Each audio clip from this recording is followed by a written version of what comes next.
PM accused of rewriting history as he suggests he did in fact sack Matt Hancock. On Friday, he backed him and claimed the matter was closed. But today, this. Well, I read the story on Friday, and we've got a new health secretary in post on Saturday, and I think that's about the right pace to proceed in a pandemic. It's clear there has been mounting concern not only over Matt Hancock's breaking of the rules, but the PM's handling of it. Meanwhile, on the first day in the new job, the new health secretary was bullish. No going back, Sajid Javid's bold claim that restrictions must end next month. For me, 19th July is not only the end of the line, but the start of an exciting new journey for our country. Powering up, Nissan's plan to create thousands of jobs with a battery plant in the northeast. Murray wins a classic in its own way. Murray threw after his big comeback at Wimbledon after a standing ovation for vaccine co-creator Dame Sarah Gilbert.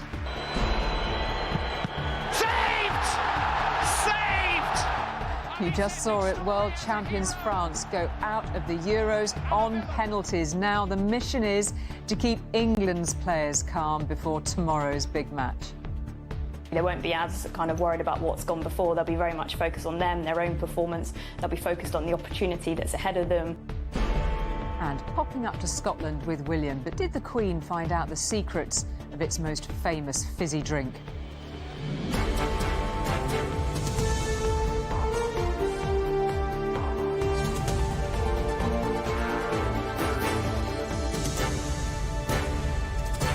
This is ITV News with Julie Etchingham. Good evening. After those pictures emerged of then Health Secretary Matt Hancock last Thursday, there was a pretty clear sequence of events. He apologised, Boris Johnson accepted that apology, and Number 10 said the PM considered the matter closed. But on Saturday, Mr Hancock resigned, and today the implication from Mr Johnson was that he had acted decisively to bring in a new Health Secretary, prompting accusations from Labour that he was trying to rewrite history. Whether Mr Hancock was really pushed out or not is one of many unanswered questions hanging over the man now simply known as the MP for West Suffolk, not least the timeline of his relationship with Gina Coladangelo and his alleged use of a private email account for government business. Quite clearly, the matter still isn't closed. The Prime Minister started his day in a paint factory where he tried to brush over the fact that he had not been willing to fire Matt Hancock, even though he now thought it right that Mr Hancock had quit. Well, I read the story on Friday, and we've got a new health secretary in post on Saturday, and I think that's about the right pace to proceed in a pandemic. But even in Mr Hancock's constituency, plenty of people think the Prime Minister should have acted. I think Boris was very wrong to say he shouldn't have gone because he was the wrong person for the job. Well, I don't think Prime Minister is capable of sacking anybody who's done a wrongdoing within the government. A lot of people around him are just falling down, making big mistakes. Despite his resignation, questions still remain for Matt Hancock over the timing of his relationship with Gina Coladangelo, who became his unpaid advisor, the process of her subsequent appointment to a paid board role, and his apparent use of a private email account for government business. Another Health Minister, Lord Bethell, is also accused of this. Today, the Prime Minister's spokesman said both Matt Hancock and Lord Bethell had only ever conducted government business through their departmental email addresses. But ITV News has seen evidence suggesting officials at the Department of Health thought both men had used private email addresses for government business and that those emails were not subject to the normal level of official scrutiny. Although a Cabinet Office minister seemed to tell MPs private email accounts are allowed. Other forms of electronic communication may be used in the course of conducting government business, but each minister is responsible for ensuring that government information is handled in a secure way. Labour say all this just doesn't pass the smell test. There is a real sleaze and stink about what the government have been up to. And let's not forget that this is taxpayers' money, and therefore we need a full inquiry into what's been happening, not just because of the security of our country is at risk when they're using Gmail accounts and private accounts, but actually we don't know where our taxpayers' money's been going and to who. And amidst all of this, there is still the question of how the Sun's remarkable images were leaked. The Department of Health is conducting an inquiry, but as this picture from December shows, the camera in Matt Hancock's office was there for all to see, which makes it all the more surprising that his affair was too. Carl Din in ITV News, Westminster. Well, while questions persisted about his predecessor, the new Health Secretary, Sajid Javid, got down to business today, and there is plenty on his plate. There's a new head of NHS England to find, a social care system to reform, and a colossal backlog in the health service to clear. Top of the pile is, of course, bringing the country out of the pandemic. And on that front, he sounded bullish in the Commons this afternoon, saying there was no reason England's COVID restrictions need last beyond July the 19th. He is now the man who's front and centre of this pandemic. My first visit to a hospital on the job. Just 2 days in the job, and Sajid Javid spent the morning visiting a vaccine centre at a London hospital. But there was little time to see how it all worked on the ground. He had an appointment in the Commons. I'm honoured to have been asked to become Secretary of State for Health and Social Care. I understand the responsibility that comes with this job, especially at this critical moment.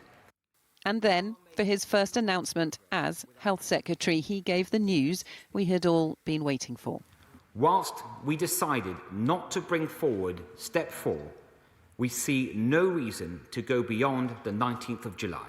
People and businesses need certainty, so we want every step to be irreversible. For me, 19th July is not only the end of the line, but the start of an exciting new journey for our country. This is the data that's helped lead to the government's decision. In the last 7 days, cases have risen. More than 116,000 were recorded, up 70% on the previous week. But the most recent data also shows hospitalisations are not going up to the same degree. 1,500 people are in hospital with COVID, an increase of 10%. And deaths remain low, 122 in the last week, a significant rise, but that's from a very low base. Ensuring as many people as possible get 2 doses of the vaccine is now Mr. Javid's immediate priority. We're in a situation where we are seeing evidence that the vaccinations are really breaking that link between infection, serious illness and death. So not only is it saving people's lives, which is fundamental, but it's also putting less pressure on the NHS.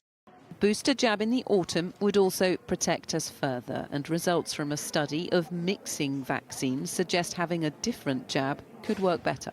Looking at the AZ followed by Pfizer, it's actually about 9 times higher in antibodies than just the straight AZ combinations, which is quite impressive. If there were to be an issue with supply or other reasons coming into play that meant that you wanted to change it or swap around, I think we've generated here evidence that would support that.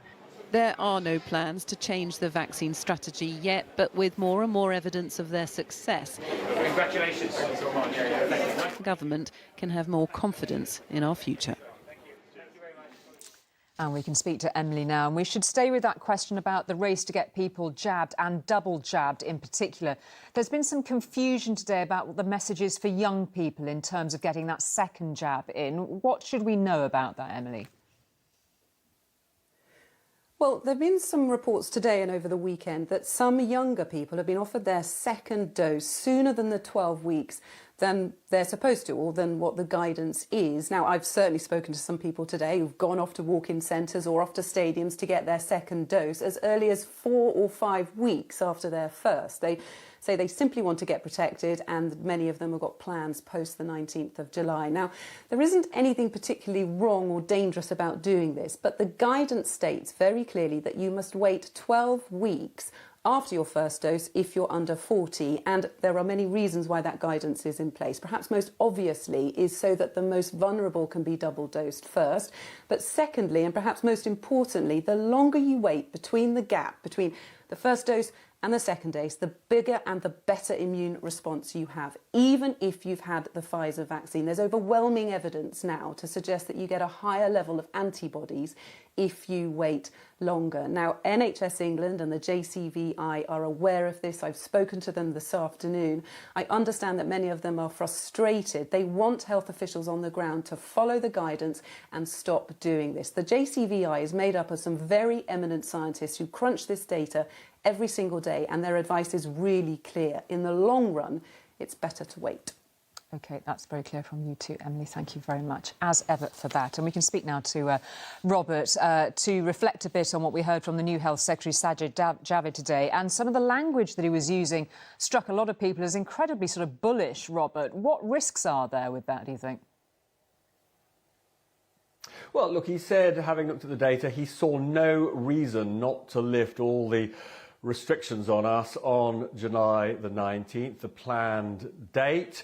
And I mean, that sounded to me like an almost 100% commitment that we're about to get our lives back. Now, that comes in stark contrast to some very sharp rises in infections that we've seen today. Almost 23,000 new infections, an increase in the 7-day rate of almost 70%. If this was earlier in the crisis, we would be talking about the risk of a whole new lockdown. What's changed? Well, the vaccination is protecting us, as Emily has pointed out. The rise of people going into hospitals is much lower, at 10%, but there are still scientists who fear that with the rate of infection going up at this kind of pace, actually we are still at risk. Let's say a new variant came across, much harder, a variant that, escaped the vaccine and the vaccines didn't protect us enough. Actually, it's much harder when there's a lot of infection around the place to isolate the variant and protect us in those circumstances. The tone has massively changed with Javid. He does want to end all those restrictions. I would say he is taking still a bit of a gamble. OK, Robert, thank you very much indeed for that. Well, there were more changes to foreign travel today, with British visitors to Portugal and the Balearics now needing to be fully vaccinated to avoid quarantine. The latter will also accept a negative PCR test. Now, anyone who's gone abroad recently will know all about testing, but it's a system not without its faults. Poor service has resulted in firms paying out more than £1 million in refunds, with one whistleblower telling us customers are not getting value for money. If you're hoping for an overseas getaway, you'll need to pay for COVID tests. But customers who've suffered poor service and delays question whether the system can cope. Now, a worker from one of the private testing firms has spoken anonymously about what happened to some people. How would you describe what was going on behind the scenes? They're not getting value for money. They're not getting their test kits on time. They're not getting their results in time. That test company, Anglia DNA Services, told us delays and errors affected fewer than 1%. They've apologised, given refunds and say they resolved problems quickly. On some customers, there was a big impact. There's a danger of people overextending their quarantine, unable to go to work commitments, or even children missing exams. Tajinder Sahota was a customer of the same firm in April. When he returned from his wedding in Canada, the test result he needed to leave quarantine came late. Living with elderly parents, he was anxious. Inconvenient and very frustrating. You do end up having to put things on hold. I was living in a sort of slightly separate part of the house. I was wearing a mask indoors. I was doing all those things to protect the family and not going out and arranging anything outside of the house. The company refunded, apologised and says it used special couriers at its own cost to help customers affected by a small number of problems which were beyond its control. It says such issues are not representative of its service. Whether your destination is categorised as green, amber or red, you'll need to buy COVID tests for your return to the UK. The number needed varies. Known as PCR tests, these involve a swab of the throat and nose. They can either be done at a test centre or taken at home, then posted for analysis. PCR tests range from £27 to almost £400 each. We've learned there've been more than £1 million in refunds across the sector. The head of another test firm that had problems delivering results insists those issues have been fixed, but suggests more scrutiny of firms on the government's approved list. I think that better policing of the list would help. Unfortunately, there's a resource cost to that, and in effect, the only thing that they could really do is sort of somehow mystery shop every one of these firms. The Department of Health told us it does monitor and evaluate these firms, removing any that fail to meet minimum standards from its approved lists. But with the peak holiday season ahead, test firms may yet face their biggest challenge. Chris Choi, ITV News. Away from the pandemic now, and with the sale of new petrol and diesel cars to be banned in the UK from 2030, the government is working to accelerate the manufacturing of electric vehicles. In a major boost to that effort, Nissan is to expand battery production here, with around 2,000 jobs expected to be created. And Joel is here to talk us through it. I mean, highly significant investment, this, not least because of all the rhetoric we heard with Nissan in and out of Brexit in the last 2 years. Take us through this. Yeah, and the significance here too, Julie, is climate change. We're on the road to net zero and we need to stay on it. Thank you very much. The internal combustion engine's on the way out. Electric battery power is the way forward. If the UK wants to have a car industry going forward, then we need much more of this. Last year, Julie, we bought just over 900,000 new cars, despite all the disruption caused by COVID. Of those, just under 5% were electric. That number, though, will rise very sharply because in 9 years' time, we won't have the choice of buying any new petrol or diesel cars. Now, Nissan already has a battery factory on the Sunderland site. On Thursday, it will announce a determination to expand it dramatically. It is good news. Several thousand new jobs, a great commitment to Britain post-Brexit. The facility will build enough new batteries to supply 250,000 cars a year, which, as it happens, is about what were produced at Sunderland by Nissan last year. Now, the government's coughed up for some of this. We don't know how much investment it's putting into it, but all the other UK car manufacturers, Jaguar Land Rover, BMW Mini, Vauxhall, they will want a slice of the action. Stellantis, which owns Vauxhall, has already said, Julie, that it will probably close the Ellesmere plant factory unless it gets some sort of financial incentive from the government to build electric cars there. All the signs are that they will get it, not least because across the European Union, there are plans to build around 20 of these giant battery factories. We're lagging behind in the UK, says Professor David Bailey from the Birmingham Business School tonight. We will need quite a few more gigafactories if we're to retain mass car assembly in the UK. OK, Joel, thank you very much indeed for that. Thank you. Now, a man has pleaded guilty to the manslaughter of a university student during a 90-minute stabbing spree in which 7 other people were injured. Zephaniah McLeod carried out the attacks in Birmingham city centre as people enjoyed a night out last September. The court has heard how at one point he took a taxi home to get a new knife before returning and killing 23-year-old graduate Jacob Billington. Now, families in Florida and across the US are clinging to the hope that survivors will still be found in air pockets amongst the rubble of the apartment building which collapsed on Thursday. Emma is in Miami and has been watching the rescue operation. I suppose it's a tough question, Emma, but any signs of life? Well, not that they're being shared with us at this point, and I get the feeling, having spoken with rescue teams, that they maintain their hope, but that hope is kind of just desperately held because they want to have some success here. I'm not sure they think it's entirely likely that they are going to find anybody alive. The last person to be pulled out was pulled out just about 10 hours after the building went down on Thursday, so there hasn't been any indications at this point. And over the last 24 hours, families have been brought here to be shown just what kind of work is underway to try and calm their fears that this whole process is going too slowly. They were given an opportunity to stand and reflect, to look at the place that had been home for so many and so many of their family members. And when they left, they were speaking with rescue teams. One of the Mexican teams was potentially the most optimistic in terms of the possibility of being able to find anybody still alive. He said that the really, really heavy rain that has been falling here over the last few days may actually, although make the rescue work more difficult, may give the better chance of survival, because people can survive for up to 15 or 16 days just with a few drops of water. So you can imagine how desperately some families are holding on to his words. Indeed, Emma, thank you very much indeed for that. Still to come tonight, a spontaneous standing ovation for our vaccine scientists on centre court as Wimbledon returns. And Prince William gives the Queen some unusual tasting notes on a visit to the Iron Brew factory. Those stories and more after this break.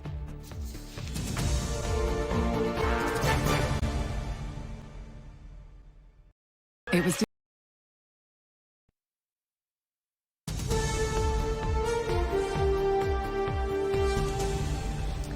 Welcome back. It's been 2 years since the gates at Wimbledon were open to fans and twice as long since Andy Murray's name was in the singles draw. They were all back at SW19 today, so too was the rain. Some things never change. One difference was the new British name giving the centre court crowd something to cheer about, although surely the day's most deserved ovation was reserved for the heroes of the pandemic, given a seat in the royal box. After a wait of 2 years for Wimbledon to return, the queues this morning seemed a minor inconvenience. Great, thank you so much. And you're all set to go. Checks for negative tests or a double jab, all part of the process to allow a 20,000-strong crowd in to watch the opening day. But the buzz of Wimbledon was unmistakable, the expectation of fans as great as ever. We're so excited and we just think that it's great that to come back after it's been away for 2 years and for it to be our first time is just really special, and we just hope the weather holds off. We got tickets only like yesterday, so yeah, last minute, super last minute switch, decision, work and stuff. But we haven't been here in years, so I'm really excited. And as a government COVID test event, organisers have worked hard to keep things authentic. In terms of the experience of the people who are there, again, it will feel very much the same. And again, down to individual responsibility as to how they behave and interact with others. Some things have changed at Wimbledon this year. Everybody has to wear a mask when they move around, and there are only 50% of the usual number of spectators. But other things never change, including the unpredictable British weather.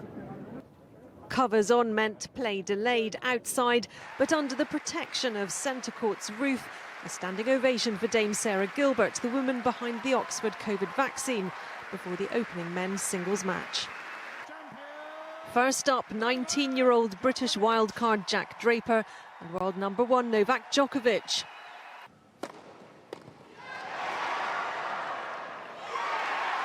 Draper delighting the crowds as he took the first set, but ultimately it was a comfortable win for the Serbian.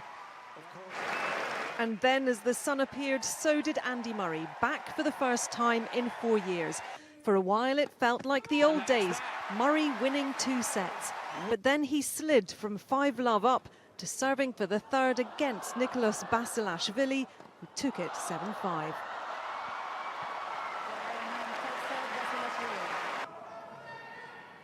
With the roof now closed, Murray returned in fighting form, finally bringing the dramatic 4th set to a close, and securing his place in the second round.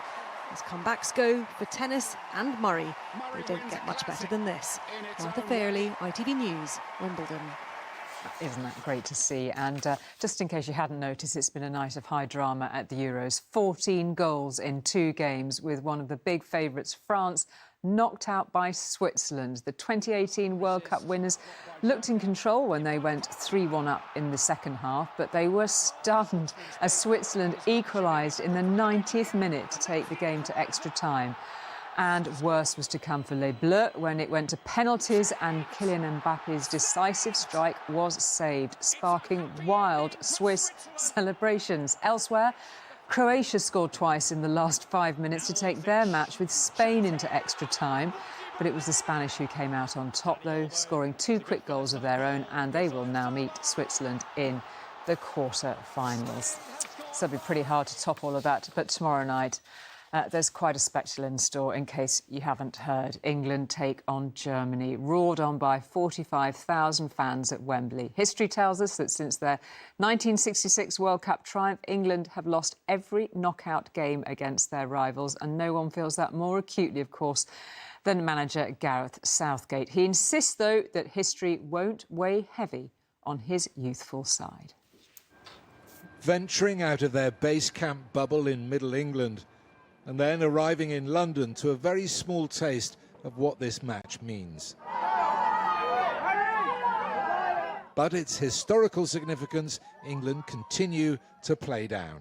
Previous eras, we've always talked about the past and teams and their records and baggage and everything else, and there's no reason for these boys to feel that way. Most weren't born when a lot of those games happened. It's an irrelevance for them. Drama seems guaranteed whenever these two nations meet, from Geoff Hurst's disputed strike in the '66 World Cup final to Gareth Southgate's shootout failure 30 years later, also at Wembley. Challenge Lampard!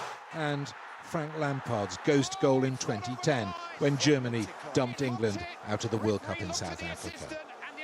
Brian Robson, a coach in '96, believes fans won't have to relive the stress he and the team went through then. The German team are not quite as strong as what they normally are when they go into major competitions. The England lads should be going out there with plenty of confidence because of the way they've been playing. They're a group of young players, you know, who believe in each other. Gareth has got them set out really well. So I think England have got a good chance of going through. The German team boasts both experience and exciting young talent, but results-wise has had an inconsistent and indifferent past year. Surprisingly, England last won a Euros knockout match 25 years ago, beating Spain on penalties after an unconvincing 0-0 stalemate in the quarter-finals. 45,000 fans will be inside Wembley tomorrow, double what they've been allowed in the group games. But the question that throws up is, will the bigger atmosphere inspire England's players or intimidate them? It's drilled into all England teams by psychologists attached to every squad to ignore all outside distractions. This team will be looking to create their own history. They won't be as kind of worried about what's gone before. They'll be very much focused on them, their own performance. They'll be focused on the opportunity that's ahead of them. They'll be kind of interested in what the things that they can control directly, rather than getting too wrapped up in all the things that are completely out of their control and that have happened before. So it'll be very much about them, about their strengths, about this team and creating their own history. If they can feed off the crowd and send Germany home, whisper it quietly, this group of players would become firm favourites to make it to the final. Steve Scott, ITV News, Wembley. Nearly there. And finally, it seems there are some things even the royal family aren't allowed to know. Beginning her 4-day visit to Scotland today, the Queen and the Duke of Cambridge toured the factory of the country's other national drink, Iron Brew. Prince William did wet his whistle, but while he claimed he could taste the girders, the true recipe remains top secret. She was unable to do Royal Week in Scotland last year because of COVID, but even the Queen is now unlocking her calendar and getting it back in shape. So in Edinburgh today, she returned to the Palace of Holyrood House, her official residence here, for the ceremonial handing over of the keys to the city, the official start of Royal Week in Scotland. Despite the pandemic, Scotland has just had another fiery debate about independence before the elections here this year. But you won't hear the Queen enter the political fray this week. Instead, she entered another great debate today about Scotland's other national drink, because after whiskey, most think it's Iron Brew. And the place where they make the famous orange fizz came to a standstill this morning. It is the Queen's first time in Scotland since the death of Prince Philip, and today Prince William accompanied his granny during Scotland Week for the first time, and he was a useful chaperone when it came to tasting what they make here. Yes. Excellent. He took a drink, he then turned to Her Majesty and said, "You can actually taste the girders," and that was his words. William told the Queen his army colleagues from Scotland used to drink this stuff for breakfast. Just trying to guess what's in it, that's quite hard, isn't it? There are no actual girders in it, of course, but its recipe is a closely guarded secret. Staff told us today only 3 people in the world know what's in this bottle, and their royal guests weren't going to be among them. Just tell me what's in there. There are 32 different ingredients in, not one of which I know. Prince William and I had a little chat, and he wasn't getting told anything. I'm originally from England. Certainly when we moved up here, it became part of our lives. You can now say you're properly Scottish. Aye. Well, a little bit. Aye. The Queen might know a state secret or two, but even she doesn't know what's in Scotland's other national drink.